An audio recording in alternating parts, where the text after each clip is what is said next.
The rights and obligation of a banker. There are rights and obligations of the banker, such as the banker must honor checks drawn by the customer. The banker, having sufficient funds of the drawer, must pay the check. In default of such payment, the banker must compensate the drawer for loss.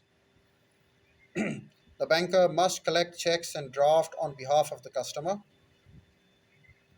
The banker is bound to act according to the directions of the customer.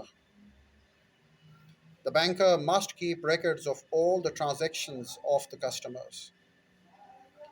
The bank must not disclose the customer's account and his affairs. The banker can retain the goods and securities of the customers for all the due for all the dues of the banker.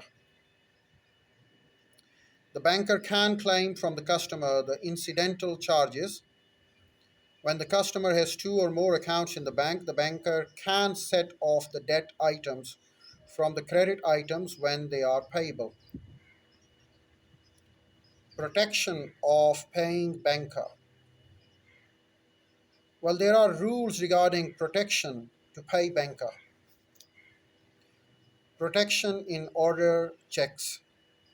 The paying banker shall be discharged from the liability if he makes payment of an order check to the payee or endorsee thereof in due course. Protection in bearer checks. When a check is originally payable to the bearer, the banker is discharged if he makes the payment in due course to the bearer of the check. Protection in drafts. Where any demand draft drawn by one office of a bank upon another office of the same bank for a sum of money payable to order on demand is endorsed by or on behalf of the payee, the bank is discharged by the payment in due course. No protection in forged signature. A banker is not protected by a payment in due course if drawer's signature is forged. He cannot debit the customer's account with such payment and will have to bear the loss. Protection to collecting banker.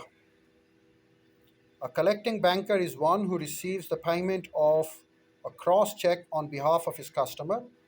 If the collecting banker has collected the proceeds of a check for his customer whose title to the check was defective, he will not be liable to the true owner if he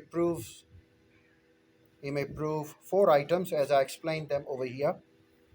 Number one, he acted in good faith and without negligence. Number two, the check was already crossed before it reached his hands. Number three, he received the payment on behalf of the customer only. Number four, the check must be crossed generally or specially to himself. Banker must dishonor check. The bank is bound to dishonor the checks under some circumstances. Customer countermands payment. When the customer issues instructions to the bank not to honor a particular check issued by him, the banker is bound to comply with such instructions. The countermand order must be given well in time so that the banker may not make payment of the check. Garnishee order. The garnishee order is an order of the court by which the court attaches the balance of the customer's account. On receipt of such order, the banker cannot make payment out of such account. A customer, in case of garnishee order, cannot operate the account. Death, insolvency, or insanity of the customer. When the banker receives the notice that the customer has died, or become insolvent, or become insane, his authority to draw checks terminate them. His authority to draw checks terminates, and the banker must honor the checks, and the banker must not honor any checks. So it could be one of the conditions. Notice of assignment.